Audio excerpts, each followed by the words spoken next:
शुणिकी जी दुख लगुच से राग लगुच। एनसीईआरटी बहिरू पाइक आंदोलन बाद पड़ी। किछि दिन तले प्रकाश पाइथिबा एनसीईआरटी सामाजिक विज्ञान पुस्तक exploring society India and beyond रे पाइक आंदोलन को स्थान दि जाइनी। एहाकु नै समालोचना हैला परे एनसीईआरटी प्रकाश करछि जे सेमाने पुस्तकर द्वितीय खंड रे पाइक विद्रोह को एक आंचलिक विद्रोह भाव में स्थान दैछंती।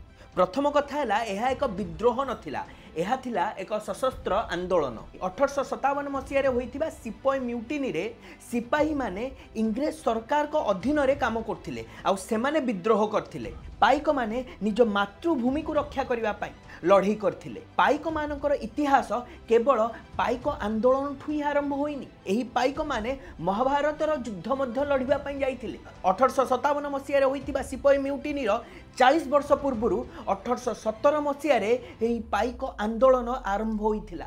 आउ एही महान पाइक आंदोलन को आपण माने एक आंचलिक विद्रोह बोली कहउचंती। मु समस्त ओडिसावासी को निवेदन करी कहूची आपण माने स्वर उत्तोलन करंतु। ओडिशार सरकार को निवेदन करी कहूची आपण माने निहाती भाव में एनसीईआरटी को एवं भारत सरकार को पत्र लिखंतु। पाइक आंदोलन आम ओडिशा माटीर परिचय। पाइक माने होउचंती हमर गर्व। जय जगन्नाथ। वंदे उत्कल जननी।